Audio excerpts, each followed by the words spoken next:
the next day. But it wasn't until Wednesday that the UK Health Security Agency was informed and the Home Office given written notification. On Thursday, a meeting between all relevant agencies concluded that no more people should be moved onto the barge. But 39 people already on board were not evacuated until Friday, 4 days after the initial discovery. As work to make the Bibby safe continues, more migrants make the dangerous journey. Today we saw more than 100 being brought in on a border force vessel. I don't think the answer to this is barges, is hotels, massive cost, £6 million a day, air bases. That's the symptom. The problem is that the government hasn't done enough work to break the gangs that are running this trade, this vile trade, and to process the applications. And so the government has made a complete and utter mess. Downing Street says the Prime Minister still has confidence in the Home Secretary, Suella Braverman, and insists the Home Office acted quickly. Not quickly enough, according to some of those on board who have questions about returning to the barge if and when it's made safe. Dan Whitehead, Sky News. Let's bring in our political correspondent, Rob Powell. Rob's outside the Home Office for us tonight. So, Rob, after so-called Small Boats Week, which coincided with the evacuation of the Bibby Stockholm and 6 people tragically dying in the Channel, where does the government and the Home Office find itself this evening? Yeah, Jonathan, well, after something of a back and forth over who knew what and when about that Legionella bacteria test result, the government has today said that it is still trying to exactly establish when officials first found out about it. It does appear, though, that someone here at the Home Office knew about it back on Tuesday, 3 days before people were eventually taken off the barge. Now, the Prime Minister's spokesperson today said lessons would be learnt from this affair, but added that the Prime Minister did still have full confidence in his Home Secretary, Suella Braverman. We understand she is away with her family in the UK this week, but was involved in a virtual meeting this morning and will be involved in another virtual meeting tomorrow morning as well. In terms of what the Home Office is saying about some of that testimony we heard in Dan's report there about life inside the barge, this evening a spokesperson has said that the safety of asylum seekers is the utmost priority and that they followed all the advice from the Council, the NHS and the Health Security Agency. Now, today separately, a former Home Secretary here, Dame Priti Patel, who served under Boris Johnson, has also accused the government of being secretive around a separate part of their asylum accommodation plan, this time relating to using old military bases to house people. Now, Dame Priti said that a base near her constituency in Essex, which it was reported this morning could be used for up to 5 years, longer than previously thought. And she said that she had been trying to get information about this and the government had not been forthcoming with it. Now, Rishi Sunak is back from his holidays in California now. We're expecting to see him out and about in the coming days, so we may well hear from him for the first time about how he believes his migration policies have been progressing whilst he's been away. One thing seems clear, though. After 7 days and so-called Small Boats Week, we seem to have more of an insight into the difficulties and problems in this complex policy area than really any new detail about the solutions the government has to deal with them. Rob, many thanks, and the immigration story I'm sure will feature in Tuesday's papers. We'll have our extended press preview and news review from 10:30 this evening with tonight's news and tomorrow's headlines. Joining me will be the Deputy Political Editor of the New Statesman, Rachel Wearmouth, and the Economics Editor of The Spectator, Kate Andrews. Police in Northern Ireland and their families had their worst fears confirmed today when the Chief Constable admitted the personal information of 10,000 officers and staff was now in the hands of dissident Republicans. It follows last week's major data breach caused by human error. Our senior Ireland correspondent David Blevins reports. It's the worst-case scenario for police in Northern Ireland. Terrorists tried to murder a detective in February, and they now know the names of thousands of officers. We are now confident that the workforce data set is in the hands of dissident Republicans, and it's therefore a planning assumption that they will use this list to generate fear and uncertainty, as well as intimidating or targeting officers and staff. I won't go into detail for operational reasons, but we are working round the clock to assess this risk and take measures to mitigate it. The Police Service of Northern Ireland was responding to a Freedom of Information request when it inadvertently released the names of 10,000 officers and staff, an unprecedented breach of data. Dissident Republicans, still pursuing Irish unity by violent means, verified their claim to have accessed the document by posting it outside Sinn Féin headquarters in West Belfast. I look upon this as a deliberate threat by dissidents to me, and I will not be intimidated, is the first thing. More serious, I think, is this is the dissidents, whoever is involved, putting out that their claim that they have access to the leaked documents, they're putting out a verification on that. And I think that is their main intention in terms of what's happening here. The threat posed by dissident Republicans is deemed severe, and the Police Federation, which speaks for rank-and-file officers, is urging maximum vigilance. David Blevins, Sky News in Belfast. The Governor of Hawaii has warned it could take at least 10 days to discover just how many people have been killed by wildfires on the island of Maui. 96 people are known to have died, but the Governor says 10 to 20 victims are likely to be found every day. Joining me now from Kula is our US correspondent, Martha Kellner. Martha. Yeah, the Governor of Hawaii, Josh Green, saying it is sadly impossible to predict, in his words, the eventual death toll from this disaster. I can still smell the burning here, hear the occasional helicopter flying over above, dumping water on what is still smouldering wreckage, and outbreaks of fires, still a time of incredible fear for the people who live here. I've also been speaking to firefighters who were tackling these ferocious blazes, and they say they ran out of water on Tuesday. They simply didn't have enough water to fight these fires, so people were left protecting their own homes. I spoke to one gentleman who was using water from his son's basketball hoop to try and put out the flames. It is, as you can see, a scene of devastation, and I spoke to one of the island's most famous residents about the destruction here. This is what remains of Lahaina's most iconic restaurant. It belongs to rock legend Mick Fleetwood. Somewhere in this twisted wreck is a gold-plated drum set from Fleetwood Mac's last tour and other personal memorabilia. Mick made Maui his home 25 years ago, but this week watched in horror as the island became the scene of the worst wildfire in the United States for more than a century. These hills were ablaze, and I wasn't there, so. He was in LA visiting family when the fires hit, but chartered a plane to return with relief supplies.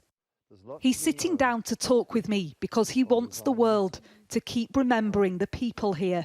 Selfishly, I haven't lost a family member. I didn't lose my house. It could have happened, but it didn't happen, so you immediately go like, I'm really lucky, now what the hell can I do? For 11 years, Mick has owned Fleetwoods on Front Street. Locals talk fondly of seeing the legendary rocker jamming out. But now, many of his 120 employees have lost everything. I mean, sitting here, I know that I can hardly look round that way, because over those mountains is complete devastation. The whole town of Lahaina is no more. The focus remains on the search for the missing, but in time, attention will turn to rebuilding. Many locals fear land developers will see this charred ground as a golden goose. How much of a tragedy would that be if it becomes something that it wasn't before? I would say that would be abhorrent. I would be out there waving a flag saying there has to be a holistic version of this. The thought of it becoming some form of playground with no reference to the dignity of that town would be, to me, would be abhorrent. Attention is also turning to the cause of these fires and whether this level of destruction could be prevented in the future. Climate scientists have said that the increasing extreme weather is leading to more disasters like this. Yeah, I think there are always lessons to be learned, and they they're all about personal experience and a quiet reverence to keeping our eyes and ears open to the world that we live in, and then for too long not living with the continuum of regret. Mick has yet to return to what the authorities are now calling Ground Zero. He hasn't seen the ruins of his restaurant, and like so many, he says the magnitude of what has happened here hasn't hit him yet. More sniffer dogs have arrived on the island of Maui today to continue that painstaking task of searching through the wreckage. Identifying the dead here, as you might imagine, is a grim but also an incredibly difficult task. 2 of the 96 have been formally identified, so clearly a long way to go. And authorities asking families of the missing to go to a family assistance centre to take a DNA sample with them to help with that task. Still a lot of people, hundreds of people, waiting for news of their loved ones. Just in the last few minutes as well, the Coast Guard announced that they're shifting their search of the waters. You'll have heard in some of the reporting, many people on Tuesday evening jumped into the water to try and escape the flames, jumped into the sea, I should say. They're now shifting their response, they say, to minimise the environmental impacts from this fire, while remaining ready, they say, to respond to any new reports of individuals in the water. A desperate situation. Martha, thank you. Martha Kellner there in Maui. Back here, NHS England has confirmed it's likely to scrap the target for cancer patients to see a specialist within 2 weeks. Downing Street insists any change would not be imposed by the government, with any moves clinically led. However, final approval would come from the Health Secretary. The changes have been met with concern by some health professionals, charities and patients, as Becky Cottrell now reports. Almost a year ago, Carol Fletcher finally received the news she'd been dreading. After a delayed routine screening, then a delayed mammogram, she learned she had breast cancer. I was convinced that this cancer had spread through my body. Then came more waits for scans, tests, surgery and chemotherapy. I can't express how difficult it was waiting for each test result to come back. Life just stops. It's the only thing that's on my mind. It's the only thing that's on my husband and my family's minds. My life had come to a grinding halt. Carol's experience using the NHS in Wales is one seen across the UK. In England, the NHS has routinely failed to meet its targets, of which there are several when it comes to cancer, but not for much longer. Approved by the government, there will now be just 3 targets. Firstly, that the majority of patients should wait no longer than 28 days for a diagnosis. This light blue area is the percentage of people diagnosed on time. Now look at the line of white dashes. That's the target. They've got close, but NHS England has never actually met it. The Health Service also says people should start treatment within 2 months of being referred by their GP. But look at these monthly figures. The light blue area shows when people have begun treatment on time. The dark blue area shows when they've waited too long. The service is clearly struggling to keep up with increasing demand.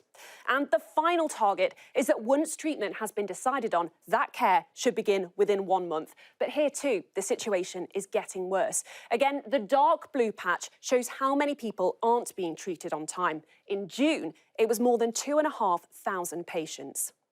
Some experts argue cutting targets can cut unnecessary formalities that can delay treatment, but say much more drastic reform is needed. They're not the answer to the problem. The answer to the problem is properly resourcing, properly supporting the services that are required. Something many staff will tell you is simply not happening. But their strikes for better conditions have also created more disruption for patients.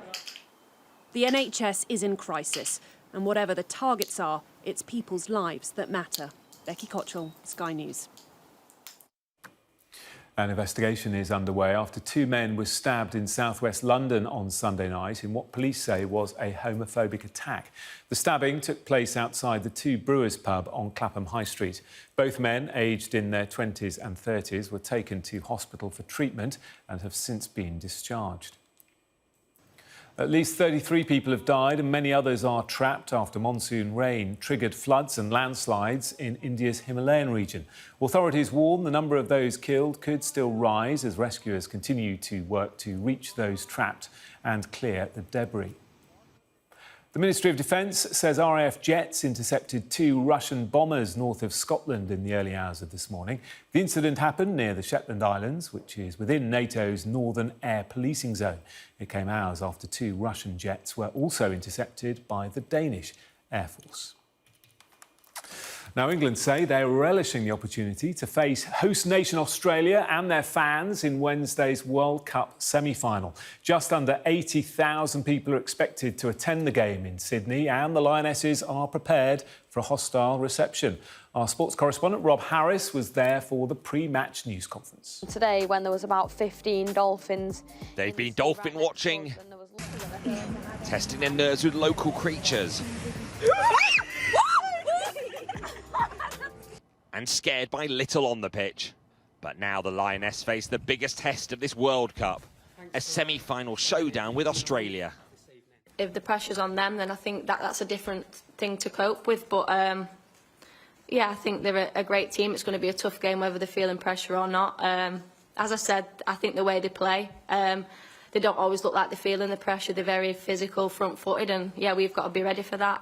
The Lionesses will have felt at home in this drizzly weather today, but they have been enjoying weeks of winter's sunshine on the Central Coast. This seaside resort of Terrigal has proved a World Cup haven. They're away from the intensity of Matilda's mania, but they'll soon face it again on their return to Sydney to take on the host nation. They know how to beat England. Australia are the only team to do so in the 37 games with Serena Wiegman as manager. But that was just a friendly in April. Now comes the serious business in Stadium Australia on Wednesday, in a game dividing households. Barry has flown home from London with his England supporting partner Charlie. Nothing more we like to do than get one over England, so it should be good. I'm looking forward to it. It's been really good riding the Matildas train and seeing them how well they've been doing, but I'm sure Wednesday night will be a tough match. It will be a tight game. I'm not sure which way it's going to go, but I have full faith in England. Absolutely. I'll be cheering them on. The Lionesses will need all the support they can get, with home fans chasing the 75,000 tickets for a match captivating the nation. I think you've seen that the girls are ready to fight. I think the girls are very aware of what the game's going to be like, what the stadium's going to be like, and yeah, I think for us we're more than ready for it. England ready to swap the tranquility of Terrigal for a stirring semi-final in Sydney. A first World Cup final is in their sights. Rob Harris, Sky News on Australia's Central Coast. Lots more build-up here on Sky News over the next day or so. Now, there is a fresh warning to the public not to take chances on level crossings. Network Rail have issued the message alongside videos showing dog walkers posing for photos, toddlers playing and someone even doing press-ups, as Sky's Becky Johnson reports. No! The hills look pretty. It's hard not to wince as you watch these children play on the tracks. There's a train coming!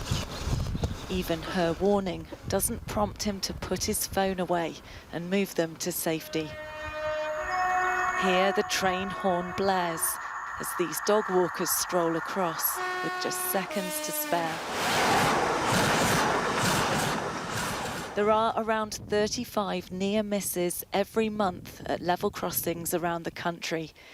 These people were filmed stopping to take pictures right in the middle of the tracks.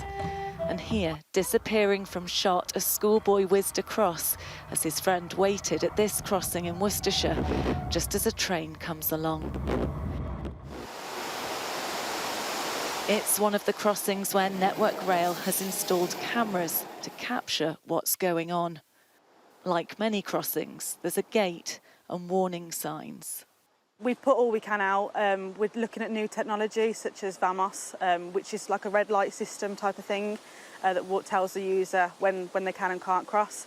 We've got trespass guards out, signage.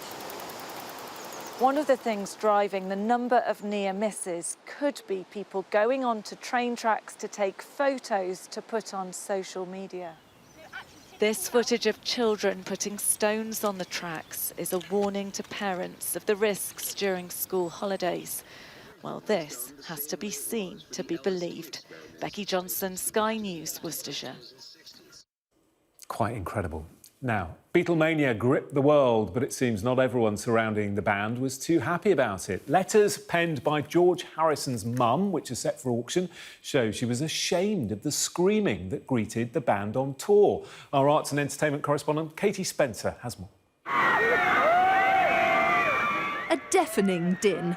Fans screaming themselves into hysteria, making it impossible to hear their heroes' music.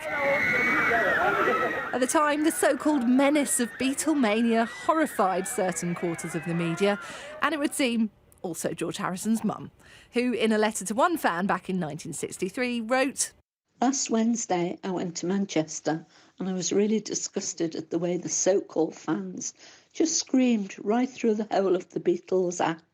Nobody with any sense would pay and queue for a ticket just to stand on a seat and scream and not hear one sound from the stage.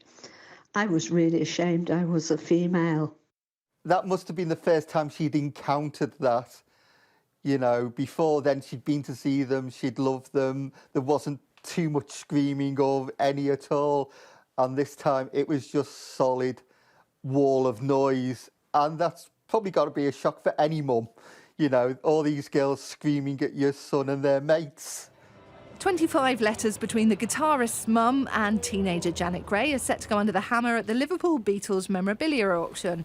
While both Paul and John's mothers died, never witnessing their musical son's band become the biggest on the planet, George's mum was very hands-on, diligently replying to fans with words of wisdom such as, "Now, Janet, I hope you will try and remember that your mum is your best friend, even if you don't see eye to eye on some issues." The fact that George was just that little bit younger, and the fact his mum was so supportive and so there, and writing letters and handling all the girls that would come knocking on the door looking for George, I think really just added to that perception of George as being the baby of the group a bit. With the passing of time, the generational divisiveness of Beatlemania can today sometimes be forgotten. The letters, a wonderfully human response to a revolutionary cultural moment.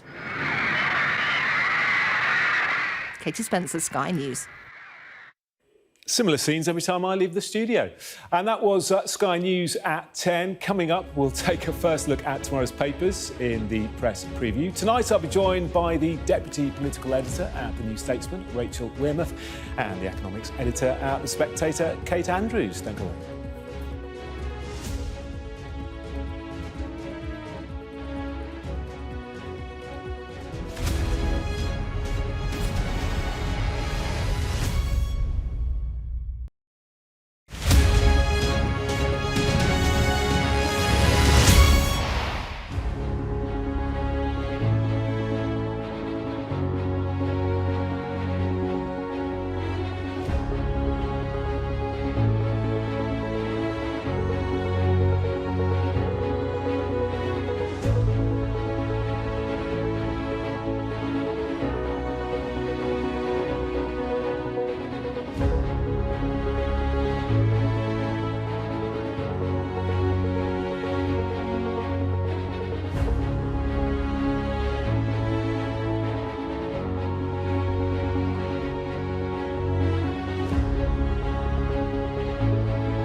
back. You're watching Sky News. In just a moment, we've got the press preview. First look at tomorrow's front pages. But first, our top stories. An asylum seeker removed from the Bibby Stockholm barge last week has told Sky News the government is treating migrants like less than animals. Police in Northern Ireland have confirmed information about officers and staff mistakenly released in a major data breach is in the hands of dissident Republicans. NHS England has confirmed it's scrapping the target for cancer patients to see a specialist within 2 weeks.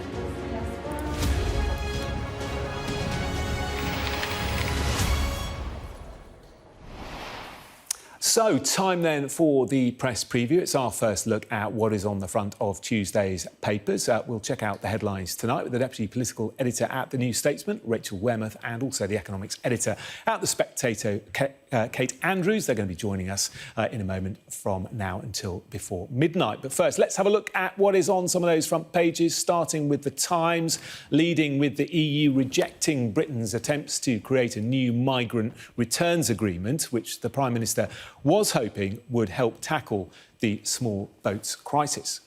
The Metro reports on NHS waiting lists, looking at how the time it would take cancer patients to see a specialist might increase. A 7% boost to state pensions, that's the headline on the Eye, which says the government pledges to honour triple lock matching inflation or wage growth. While the Guardian's front page reads about Republican paramilitaries getting hold of the information leaked in the PSNI's data breach. Another day, another attack. The Metro looks at a dog attack which left a 5-year-old girl in hospital. Tomorrow's Daily Mail runs an exclusive on parents needing to get a grip and stop their children from joining what they call dangerous TikTok.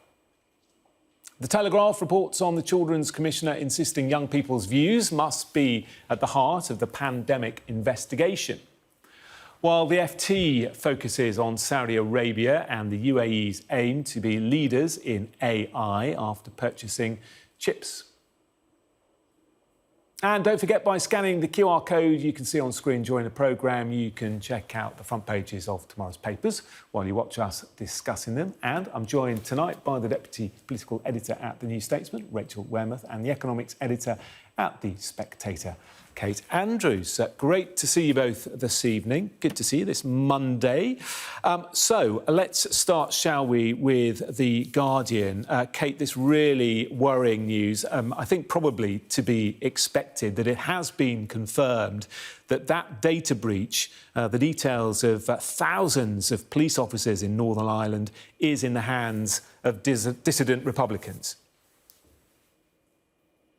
Yeah, this rather egregious data breach of over 10,000 officers and staff has leaked to the hands of dissident Republicans.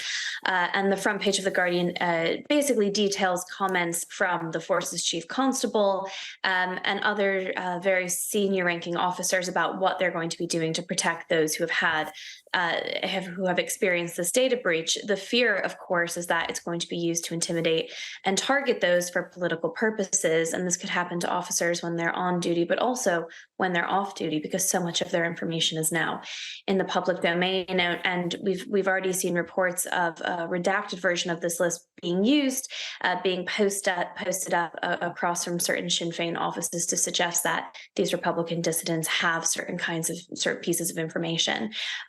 Extremely worrying stuff. How this could happen to begin with is rather quite shocking, and what's going to need to be done to protect thousands and thousands of people who now have their information in the public domain is another problem entirely. Yeah, and Rachel, if we needed a reminder of how serious this is, it is, of course, the 25th anniversary, isn't it, of the Omagh bombing, which was carried out by dissident Republicans.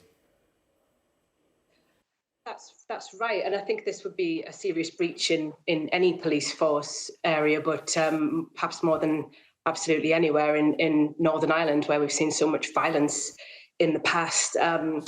I think, Liam Kelly, who's the chair of the Police Federation there, says, while it's not a surprise that this information has now fallen into the hands of Republican paramilitaries, that he's urging very much vigilance to for officers and staff, because this applies to this information has been leaked about some 10,000 police and staff.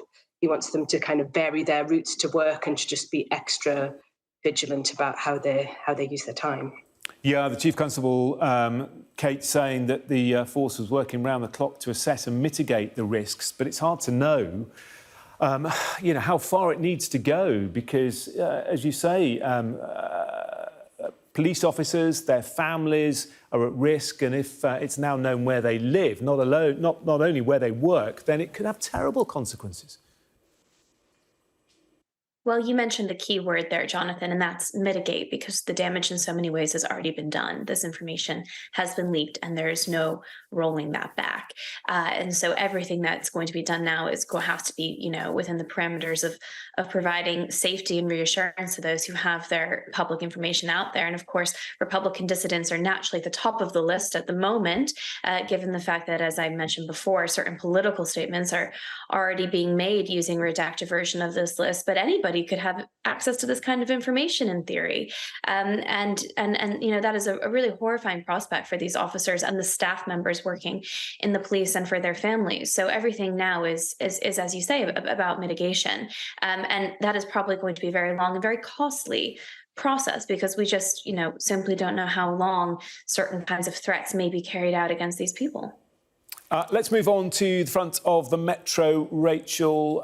Quite a clever headline from the paper, NHS waiting list crisis, moving targets. This is all about the target for suspected cancer patients to see a specialist within 2 weeks faces being scrapped. That's right. This is supposed to be the start of the government's health week, where it's Steve Barclay, the health secretary, supposedly launching a number of attacks on Labour's health policy, trying to sort of trumpet some of their good policies. And we're seeing on day 2 of Health Week a big row about cancer targets and how some 3 of the 9 that we currently have are going to be dropped. It's worth saying that the NHS is not hitting these targets as it stands, and that comes after the COVID pandemic and after the decade of austerity which preceded the pandemic. So I think this is it's a clever headline, but it's all kind of underlining the failure that the government is presiding over in the NHS. Yeah, Rachel, the NHS is saying that this 2-week goal is outdated because of new diagnostic techniques. What do you think of that as an argument? I think that there's the clinical argument for it, which is the idea is that this streamlines the current set of targets that the NHS currently has in order to kind of speed up the process theoretically. But I think if you're somebody who's currently worried about potentially having cancer or their relative being potentially ill, it's going to be deeply unreassuring that the government, that the NHS is currently not meeting its targets and that it's also wanting to drop some of them at the moment. Yeah, Kate, Small Boats Week didn't go particularly well, did it, for the government? How do you think Health Week's going to go? Well, it's another tough week because the NHS is in such an absolute state of crisis. And the government's had problems with these targets for quite some time. Last year, when we were talking about the faster diagnosis standard, in which you should be able to have suspected cancer either ruled out or diagnosed within 28 days, we've really been struggling to hit those targets in the UK. And, you can scrap the targets, you can change the targets, but if you're sitting there worried about a cancer diagnosis, you're going to be fully aware of the weight on your shoulders, and a change in target is not going to make you feel any better. Perhaps one of the most sympathetic arguments for the NHS is that post-pandemic, they simply don't know how many people are going to come forward asking for diagnoses, asking for treatment. Having been asked to stay at home for so long, they're now playing so much catch up. And ideally, you want people coming forward. Of course you do. We want to catch this cancer. We want to treat it. But if you have a lot of people coming forward at once, it makes it increasingly difficult to hit targets. So you can be sympathetic to that while still acknowledging how far behind the NHS and frankly the government have fallen when it comes to these targets. And of course, those who suffer are always the patients. And you have people waiting months on end for really necessary treatment. And with the NHS waiting list at a record high of almost 7.6 million now, everybody will know somebody or personally be experiencing themselves what these waiting lists really mean. Absolutely. OK, let's move to the front of the Times. Rachel, we mentioned Small Boats Week. Another 100 migrants were rescued from the Channel today. And there's a story here about the EU rejecting UK attempts to create a new migrant returns agreement. Just outline what this is about. Well, it's a story that's just come out. So it seems that the Times is quoting one of a European Commission source saying that it's rejected a deal for the UK to be able to send back a number of migrants in certain cases. It's kind of news story, so I'm just catching up with it myself. But it seems to be that the EU is rejecting a deal and some kind of attempt for the government to reduce some of the small boats that we're seeing across the Channel at the moment. Rachel, I mean, the Small Boats Week began, didn't it, with those migrants being put on the Bibby Stockholm and then being taken off. It ended with that awful tragedy in the Channel. What's your take on progress when it comes to stopping the boats? I think the government's in a really difficult position here. When you kind of take a few steps back, we've so far this year had I think it's something like 15,000 have already crossed the Channel, and that's before we get to the fact that we're about to see some much nicer weather. So the government may have been saved by some extent to just how bad the weather's been, which may have deterred some people. But it seems that the government wants to try a number of different and increasingly dramatic deterrents, but none of those seem to be working. So it should perhaps be going down a route of thinking about how it could better improve diplomacy. And this story in the Times would suggest that a lot of options may not be open to the government. Kate? Well, since the government has been struggling to implement its Rwanda scheme, it's looking at alternative pathways as well. And I think becoming slightly desperate in that, and which is how you ended up with that boat debacle last week, where you ended up fighting so hard to have these migrants put out to sea, so to speak, and then having to take them off because of this pneumonia-like illness that was being found in the water. And I think the difficulty here for Rishi Sunak is he's asking the European Commission to essentially take back some of the migrants who are coming over, who will have landed somewhere safe and then continue on to the UK. But understandably, from the EU's perspective, from what they want to gain out of the situation, they want the UK to take its fair share and take on the burden of helping to place migrants who show up in places like Greece and Italy to share in that burden of having to house people. And if Rishi Sunak isn't willing to sign up to that, then it's very unlikely that the European Commission is going to be willing to take these migrants back. And it seems that from the notes that have been found by the Times, this is the debate that's taking place, and it is completely unsurprising. Both camps are trying to figure out how they can share more resources, how they can displace some of those costs, and understandably, both are asking for quite a bit, and no resolution has been found, according to the Times. OK. Lots of different stories on the front pages. In fact, the Eye going with pensions. And Rachel, the government pledges to honour the triple lock. There's going to be a 7% boost to state pensions. That's right. So the pensions triple lock is a sort of a guarantee to pensioners who are claiming the state pension that the pensions will either rise by, I think it's about 2%, wage growth or inflation. And inflation is currently around 7% at the moment. So this is that the government's prepared to commit to this, and according to the front page of the Times, that the Labour Party is prepared to commit to it also, would suggest that pensioners are in for quite a hike to their state pensions here. Obviously, the argument always appears like a political one, in that pensioners are more likely to vote, so governments of the day are not likely to ever touch their benefits. But we're having a lot. There's a lot of concern and sort of a lot of warning from economists at the moment that the current trajectory of the state pension is increasingly unaffordable, particularly when there are so many other things that Jeremy Hunt, the Chancellor, would like to pay for. Yeah, the state pension expected to rise to about £218 a week, Kate, as a result of this.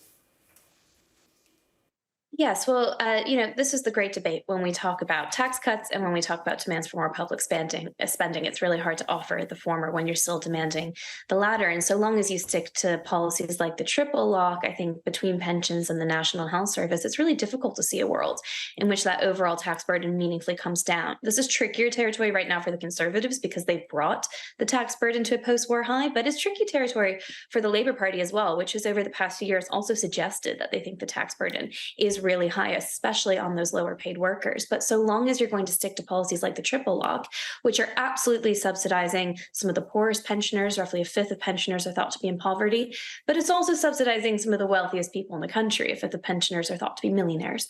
And so long as you're going to continue that kind of middle class welfare for that latter group of people I mentioned, it can be really difficult to talk about meaningful tax cuts. OK, interesting stuff. All right, we shall leave it there for the moment. Coming up after the break, the Mail has a message for parents to stop the recent spate of videos encouraging anti-social behaviour. That's next.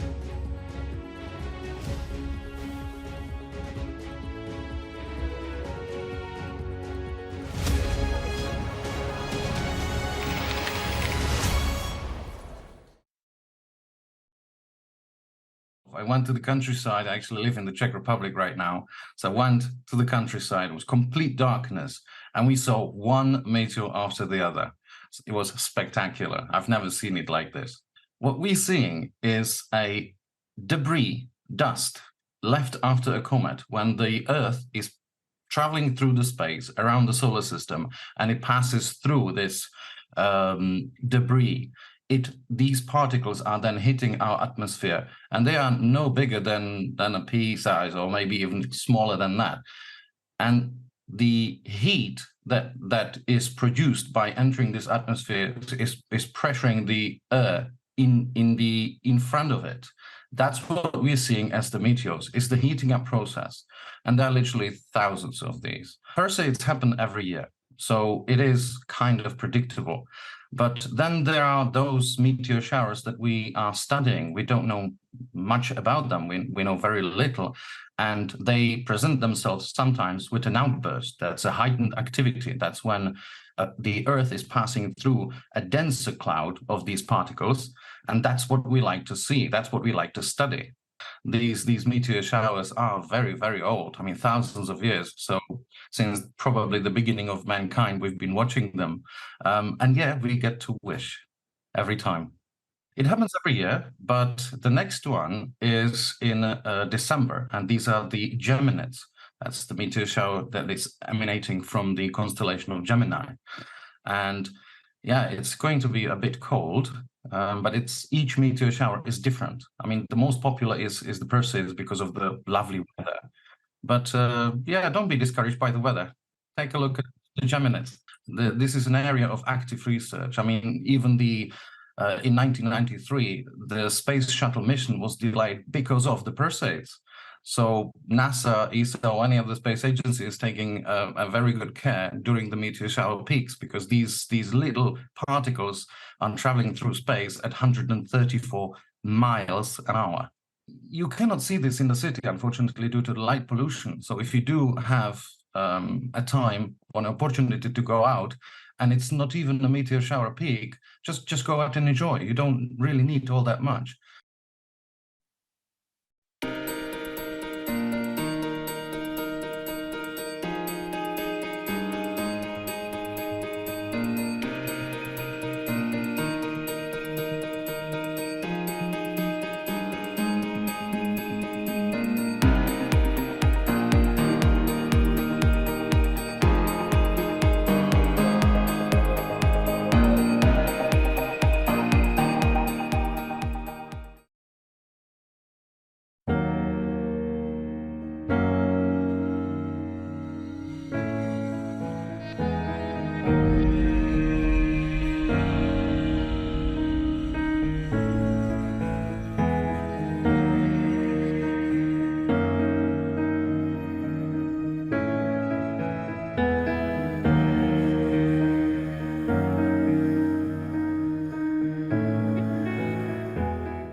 Welcome back. You're watching the press preview. Still with me, the Deputy Political Editor at The New Statesman, Rachel Weymouth, and the Economics Editor at The Spectator, Kate Andrews. Rachel, let's turn our attention, shall we, to the front of the Daily Telegraph.